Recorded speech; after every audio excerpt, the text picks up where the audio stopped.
Welcome to The Appleseed, the storytelling podcast from BYU Radio, where your family can gather for great stories from great storytellers in every episode. Stories bring us together, and we hope the stories on the show will spark memories and thoughts that you can share with the people you love.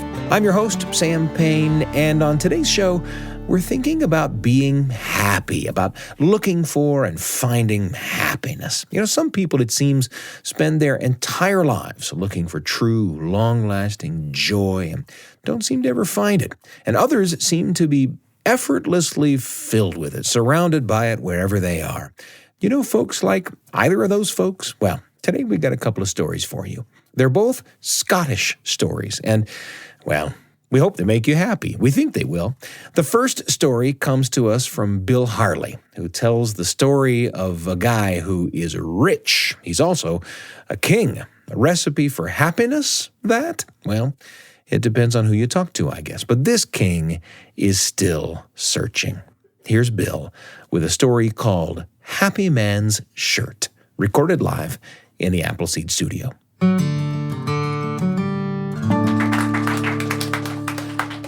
So, I want to tell you my favorite story. It's a story I've carried with me a great part of my adult life, and it's not one of my stories. It's a story I learned from a traditional storyteller from Scotland that a lot of the storytellers knew. His name was Duncan Williamson, and Duncan was one of the traveler people in Scotland. And I met him at the National Storytelling Festival in 1986, and I followed him around like a puppy. And this was the first story I heard him tell, and I ended up visiting Duncan and spend some time with him in Scotland. He was designated a Scottish national treasure, and it was recorded hours and hours of his stories. I visited him. I said, "Duncan, how many stories do you know?" And he said, 5,500. Now, I think he was just making a number up, but what he was telling me was, I don't even know. And when I told him this was my favorite, he said, "Oh, that's the traveler story." So I tell it in my way, but this is for Duncan and all the people that are part of this long tradition. You do this for a long time. I've been doing it for really almost 50 years now. I understand that I'm part of something else that came before me and goes on after me. It's called the Happy Man's Shirt. Once there was a king who had everything, but he wasn't happy. His wife, the queen, was beautiful and intelligent. He had children, a prince and princess, and they're handsome and beautiful in turn and intelligent. And he had a huge kingdom and a beautiful castle and a stable filled with all sorts of horses. He had everything you could want, but he wasn't happy. And his wife, the queen, would say, "What's wrong with you? Why aren't you happy?" He said, "I don't know." She said, "What can I do?" He said, No, it's okay. It's all right." Well, it might have been all right for him, but it wasn't all right for her. Bothered her. So she went to the wise men. They had this whole stable of wise men, and she asked them one after another, "What can I do to make my husband happy?" And someone said, "Well, have a big banquet, and he can see all his friends, or get him a new horse, or let's get him a new wardrobe, or let's put an addition on a castle. Let's send his army out to conquer more land." And one after another, wise men offered all these things, and they just went down the line, and they did all those things, and he still wasn't happy. And she said, "What's wrong with you?" He said, "It's okay. It's just the way I am." Finally, she got to the end, the last wise man. It's always the last place you look, I guess. And she said, "What can I do? What can I do?" And the wise man looked at her and he said, "If the king would be happy, he must find and wear a happy man's shirt." She said, "Great." So she called the guard. She said, "Get in here." She said, "I want you to go out in the kingdom. I want you to find a happy man, get a shirt, and bring the shirt back." So they went out in the kingdom and they scoured the kingdom looking for a happy man. And wouldn't you know, they couldn't seem to find one. They say, "Are you happy?" I say, "No." "Why not?" "Oh, I'm poor. I can't make ends meet." "Are you happy?" No. I have so many things to do." And they came back and they told the queen, and she went back to the wise man. She said, "We've looked over the kingdom. We can't find a happy man." And the wise man said, "I did not say you. I did not say the guards. I said the king. only the king can find the happy man and get his shirt. So she goes back to the king and she says, how are you? He said, I'm okay. She said, look, I'm at the end of my rope. And the last wise man, he says, if you want to be happy, you have to go out and you find a happy man. You have to get his shirt and bring him back. Would you do that for me, please? And he said, okay, if it makes you happy, I'll go do it. And he goes the next day. Goes out the back door of the castle, doesn't go in his robes, doesn't wear his crown, he doesn't go on his milk-white steed. He just goes out in the clothes of an everyday person, like wearing his Carhartts or something. And he begins to look for a happy man. And don't you know, he can't find anyone either. You happy? No. Can barely make ends meet. Are you happy? No. There's so many things, I can't get them all done. And this bothers him. And he stays out the next day and the next day. And becomes obsessed. Says, I have to find a happy man. And then he begins to worry, is this whole kingdom unhappy because of me? And he won't go back to the castle. He stays out for days and then weeks and even months looking for a happy man. And he can't find him. And his hair grows long and unkempt. His beard grows down. He wears holes in the elbows of his jacket and the knees of his pants, the soles of his shoes. Birds are making their nest in his beard, and he's sleeping out in the open looking for a happy man, and he can't find him. Well, back at the castle, the queen grows lonely, and she calls the guard. She says, I want you to go back out there and find him. Just come bring him back here. I'd rather have him back here and miserable than out there wandering around. So the guards go out to look for the king. And just about that time, the next morning or morning after that, they're looking for him. And the king is in kind of a distant part of the kingdom. And he comes over a ridge and a hill, and he comes down into a valley. And he sees a river, a stream, and he decides he's going to ford, he's going to cross the river. And he looks and he finds this shallow spot. And he's going to cross it, but as he comes up to it, he sees there's a beggar man. The beggar man's sitting on a log right by where he's going to cross over, and he's got a little fire going. This beggar man, he's got this coat that's pulled up over his shoulders. It's a very cool morning, and he's heating up some water in a little tin to make some tea. And Duncan didn't tell me this, but I can only imagine he's singing something like, oh, what a beautiful morning. Oh, what a beautiful day. I got a beautiful... And he sees the king and says, hey, come over here. Get over here. King says, what? He said, get over here right now. Well, no one's ever spoken to the king like that, but he goes over here. The beggar man says, you sit right down, right there. King sits down. He says, I got something for you. It's good for what ails you. You just wait till you have some of this. And he reaches over and he reaches back. He pulls out this little tin cup, and he takes some of the tea that's been boiling on the fire. And he says, you take a sip of that. You're going to love it. And the king takes it and sips it. And it's bitter. But the beggar man smacks him on the back and said, isn't that the best cup of tea you ever had in your whole life? And in spite of himself, the king smiles. So they start to talk, and the king says, who are you? Who am I? Yeah, who are you? Whoa, look at me. I'm a beggar man. That's what I am. I don't care what you call me. Just don't call me down. So the king is talking with this guy. Now he's kind of genuinely interested in what's going on. He's asking about this, and the beggar man's talking about all the places he's been. And the king says, maybe I found him. So he turns to the beggar man. He said, I got a question for you. The beggar man says, go ahead, fire away. I'm full of answers. 17, maybe, who knows? Yellow, I don't know. What do you want to ask me? Are you happy? The beggar man said, what? He said, are you happy? Are you a happy man? The beggar man says, well, yeah, I am. You happy? Yeah, I'm the happiest man in the world. King says, well, why are you happy? I never really thought about it. I'll tell you why I'm happy. I didn't get wet. Yeah. It was cloudy last night. I'm like, you were going to be one wet puppy in the morning, but guess what? It didn't rain. I'm dry. You can't always count on that, right? And look, I got something to eat today. I don't have to worry about that. And the sun's shining, and I know the road. He says, yeah. I see what you're after. You're looking at me like I don't have much. But listen, it's true. I don't have much, but, I don't have to worry about whether somebody's going to take it from me or what I should be giving away. I just travel around. I do the best I can. I be as kind as I can to everybody. You tell me, why shouldn't I be happy? The king says, I can't believe I found you. And the beggar man said, well, I didn't know you were looking for me. The king says, I've been looking all over for you. He said, well, here I am. The king says, do you know who I am? And the beggar man looks at him and he said, well, you're a beggar man like me. He says, no, I'm not. And he says, well, that's what you're looking like. And the king says, no, I am the king.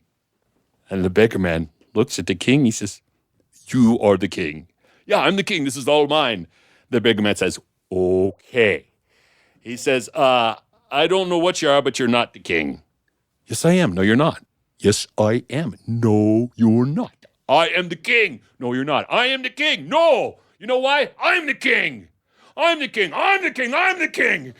They're arguing back and forth. And the beggar man says, we're both kings. And the king says, I am the king. I'm telling you. And the beggar man starts to laugh. And the king says, what's so funny? And there's tears coming down the beggar man's face. He says, fella, look at you. You're not the king. And the king sees himself. And he starts to laugh.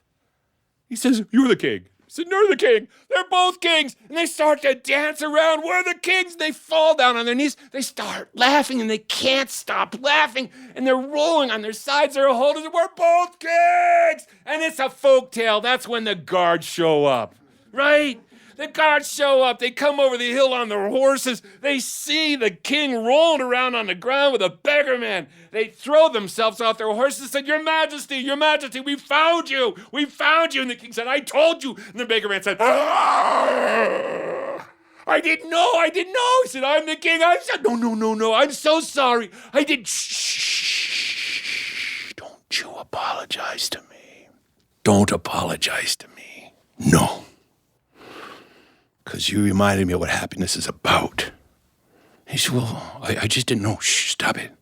And then the captain of the guards came up and he said, Your Majesty, your wife wants you back. The king said, yeah, well, there's that. And he turns to the beggar man and he says, I gotta go. The beggar man said, yeah, I know, you're the king.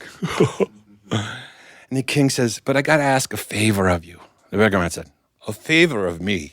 Yeah, just one. Well, I don't have much, but whatever I have is yours. The king said, good. I'd like your shirt. And the beggar man said, you want my shirt? The king says, yes, I want your shirt. And the beggar man starts laughing, and then the king starts laughing, and all the guards are laughing. They're not sure why. The king says, what's going on? And the beggar man looks at the king, and he pulls open his coat. He says, I have no shirt. And the king laughs and says, and you'll never want for another shirt as long as you live, because I want you to come back and live with me to remind me what happiness is about. And he climbed up on the horse that the guards had brought, and he pulled the beggar man up behind him, and they rode back through the kingdom until they came to the castle, and they came in the front hall of the castle with their arms around each other. And the queen heard some laughing, and she came out in the center hall. She found her husband returned dressed as rags with his arms around a beggar man. She said, you're back. He said, yeah. Found a happy man who doesn't have a shirt. And the beggar man stayed with the king. They did pretty well. Although there was many a meal that was ruined because they would sit at that grand table, the king and the queen at the head of it and just a little bit down ways, the beggar man, and they'd be halfway through the meal. And the king would hear someone say, psst, hey, he'd look up and the beggar man would look at him and go, and the king would start laughing, the beggar man would laugh, and they'd follow, and the queen would say, would you stop it? And they wouldn't. But she decided if that was what was required, it was fine. Now, I want to say one more thing about this story, which is when I heard Duncan tell this all those years ago, almost 40 years ago, I was a young man, and I felt like I had the weight of the world on me, trying to raise a family, trying to make a living as a storyteller, a ridiculous proposition. And I remember thinking, why didn't he just stay out there with the beggar man? But now I'm older, and I understand that what Duncan was saying, what the story is saying, one thing it says is that everybody has a castle that they live in, where we make our world. And we live there. But when we live there, we have to make sure we have room in our hearts for the beggar man. And that's the story of Happy Man Shirt I learned from Duncan Williamson. That was Bill Harley with his story, Happy Man's Shirt. Listening to this story, it reminds me of a Peanuts comic I read when I was a kid. It's one of those where Charlie Brown and Linus are hanging out at the wall, and Linus asks Charlie Brown if he has a life philosophy. And Charlie Brown says, "The secret to happiness is to have 3 things to look forward to and nothing to dread." And Linus says, "I think there's a difference between a life philosophy and a bumper sticker." Well, I read that comic when I was, 8 years old, I guess. And it wasn't the only time I'd think seriously about the nature of happiness and how it comes to someone, but it might have been the first time. And since then, I've sometimes asked people what happiness was to them, how they best bring happiness into their lives. And one friend said that she thought that happiness was something people should try to bring into each other's lives, that I should try to make you happy and you should try to make me happy. And another friend said she didn't think people could ever make one another happy for very long, and that happiness had to be found deep inside oneself and not in another person. There always seems to be a new and different answer from everyone to whom I ever asked that question. One answer that comes back to my mind a lot was from a friend who said he thought happiness was the best thing in the world, but that it doesn't make a good goal in and of itself. He thought that happiness was a byproduct, something that comes to you when you're working to follow your innermost compass, when you're diligent in doing the things that your soul knows are right to do. It's when you're doing that, said my friend, that happiness comes to you on its own. Well, I don't hate any of the answers I've ever gotten to that question. There are, I suppose, as many answers as there are people. What to you is happiness? How do you bring it into your life? I'm thinking of that question right now, in fact. It's where Bill's story took me. Where did it take you? And who will you take along?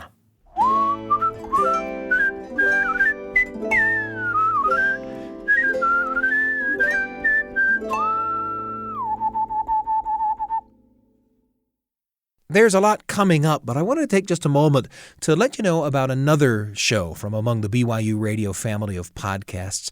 The podcast is called Constant Wonder, and it's hosted by Marcus Smith. In each episode, Marcus takes you on kind of a quest to find the awe and wonder in all nature, human or wild. Not just interested in the natural world, interested in human nature as well. Marcus's guests tell fascinating stories and talk about experiences that have left them awestruck. You'll love the podcast. You can find it on Apple Podcasts, Spotify, YouTube, all kinds of places to listen to Constant Wonder anytime you need a little dose of awe or wonder in your life. Constant Wonder from BYU Radio.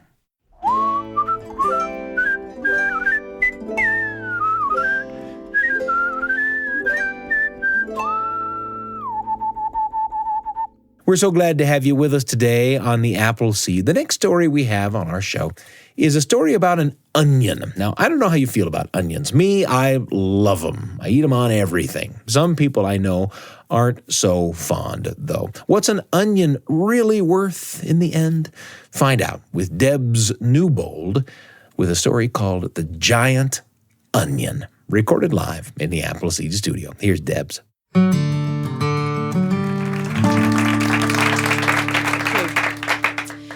So there was a poor cotter. And a cotter is a tenant farmer, somebody who had a little strip of land that they could use to make the vegetables and keep the livestock that they needed to keep themselves alive. So they relied on the seasons a lot, and they tended to be not very well off. And they were usually tenants of a lord of the manor who owned all of the land that the strips were part of. And there's this poor cotter I want to tell you about. One year, he was good. He had green fingers, as we say in England. He was good at gardening. He grew all sorts of vegetables and fruits. But one year, he had a terrible harvest. All his crops failed, all but one. an onion. One onion that snaked out its tendrils under the ground, sucking up all of the moisture and the nutrients. No wonder nothing else had the heart to grow. This onion added layer upon layer to its gargantuan self. Week on week, month on month, this thing swelled under the ground. The poor old cotter, though, this is terrible for him because he can't feed himself. Luckily, though, the cotter was a part of a community, and the community of other tenant farmers did what communities do. They pitched in, they helped him through the winter, they fed him. They even, when spring came around, decided that they would help him dig this onion up. It took them fully 3 hours to dig the thing out, heaving it out, pulling. When it finally came out of the ground, it was like a jet engine with a taproot.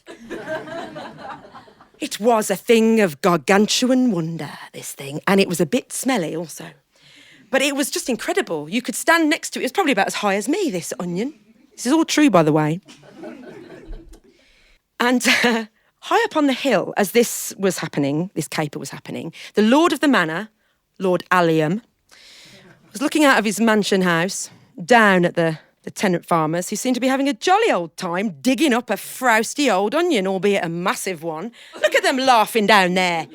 He looked at them sneeringly. He hated the jocular poor. He didn't like them to be so... What have they got to laugh about? Their lives are supposed to be awful. Why are they so happy? And what is that thing down there? Onion messing up my lovely long strips. I mean, what are they doing? Well, down there, what they were doing was they were deciding what to do with this onion. Shall we cook it? No, can't cook it. Too stringy, it'll be fibrous. Look at the size of it. You'd never get a knife big enough to chop it either, would you? No. Oh, we could exhibit it, says another neighbour. We could charge people a penny a look. But the cotter decided that he knew exactly what he was going to do with it. He was going to wrap it up in the best sackcloth he could find and take it as a gift to the Queen. Because the Queen, she was one of those monarchs who was jocular herself. She loved a novelty. She was tickled pink by a curiosity, and the cotter knew that it would make her very, very happy. So he wrapped it up and he tied it with a little bit of rag and he hefted it onto his back. Because he didn't have a horse, but he was very strong. He walked up the hill towards the castle. And Lord Alliam watched sneeringly as he made his way up. Thought to himself, that's pathetic, isn't it? Why is he taking a massive onion to the Queen? You see, if there's one thing that Lord Alliam hated more than the jocular poor, it was onions. He didn't like the smell, didn't like the feel, didn't like the texture, didn't like the sound they make when you put them in the frying pan. I mean, most of us love that, right? Not Lord Alliam, couldn't stand it. He couldn't understand why this cotter was going up to the castle with this pathetic gift for the Queen. It never dawned on Lord Alliam that maybe somebody gives something to someone just to make them happy. But Lord Alliam thought to himself, I could give something to the Queen. What could I give? To be honest, Lord Alliam was an avaricious person. He didn't really like to give things away.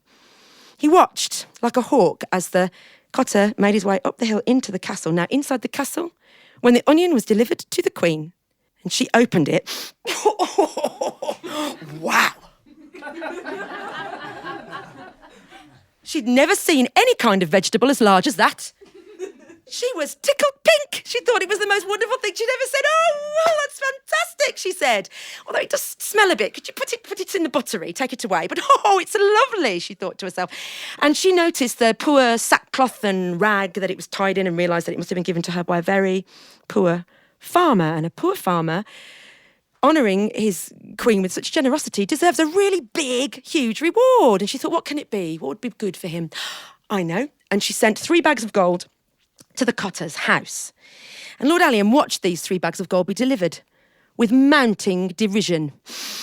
Oh, so he gets 3 bags of gold for a frowsty old onion, massive, horrible, fibrous thing. What have I got? What has the Queen ever given me? He thought to himself. All his money was hard-earned by exploiting the local poor. He'd never been given a free thing in his life. The cotter surprised him even more, by the way, with what he did with his gold. He kept some for himself, of course, against a rainy day. He gave some generously to the community that had helped him, and he used the rest to throw a massive party. Lord Alliam was invited, but he declined.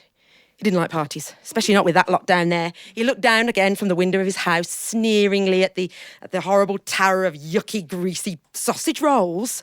Ugh. And he poured scorn on the cheap barley wine they were drinking. And then when they got the sackbut out, you know the sackbut? It's the old version of the trombone. The sackbut's parping was to Lord Alliam's ears what an onion was to his nose and his nasal passages. When they started doing sackbut karaoke, Lord Alliam sniffed, called it a night, shut the windows and got into bed in a huff. And as he lay there in his silk pyjamas, he thought, what have they got to smile about, eh? They're poor, they're supposed to be unhappy. And how dare he take an onion to honour the Queen? If I took something to the Queen, she'd have to honour me, wouldn't she? I've got things I could give the Queen. And he went through his mental index that he'd been thinking of for a few days now, and he realised that he had excellent stables. Many, many wondrous stallions. What would the Queen give him if he honoured her with one of those? So the very next morning, he went down to the stables and he picked out the second best stallion. And he had it prepared. He had it massaged and oiled with unguents. Had the best saddle laid over its back. Tied a silk ribbon round its neck himself and had it sent up to the Queen. And when the Queen received this gift, she was delighted. It was a fantastic specimen. I mean, she did have a whole stable full of horses herself, but this would be a lovely addition.